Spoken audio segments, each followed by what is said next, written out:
radio play where there's a certain level of airplay that can be expected over time.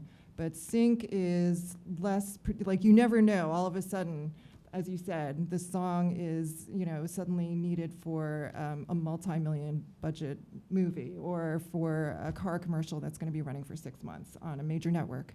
And so you'll see these licenses for $300,000 popping out of nowhere. So the question is, what do you do with that?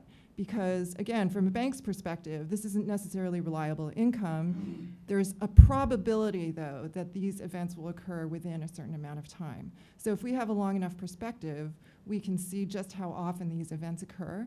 And then again, because it's rolled up within a catalog, you'll see these outlier events. We'll take those one-offs out of the equation, and we'll look at what's more steady across the entire catalog as sync income. Would you take like a 3-year average? It depends. If we're seeing a trend that is upward or downward, we'll take the most recent year. But if we're seeing something that's just slightly variable, then we might feel comfortable taking an average.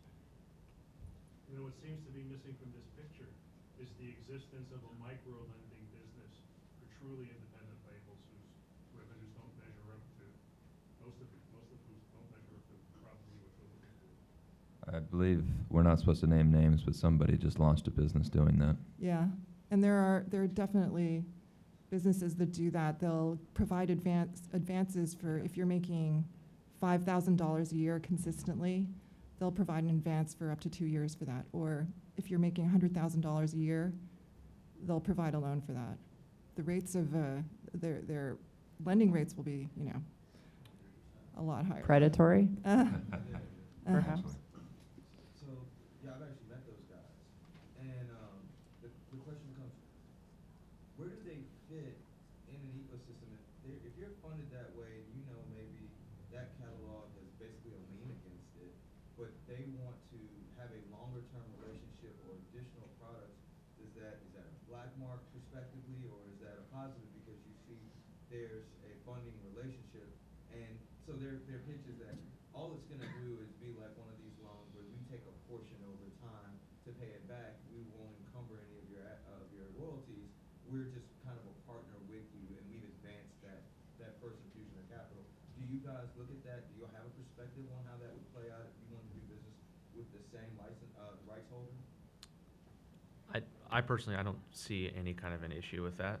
No, we obviously would from a catalog perspective, if those rights are going to a third party or if some of those cash flows are going to a third party, when we value the assets and lend against the assets that you own, we would take that into consideration, but I don't see it as a negative. Well, you're a senior secured lender, though, right? So you're going to want to be in first position in the case where That's there's right. an unrecouped balance and you need to liquidate. That's right. I think we have time for one more if anyone had another question. No, we're good. Everybody knows everything about finance that they needed to know. Awesome. Well, thank you so much to my panelists. I really appreciate it. Great job. Let's thank everyone again for sharing their insights and time with us. Coming up next at 4:15, we'll have the Spotify workshop. We'll be clearing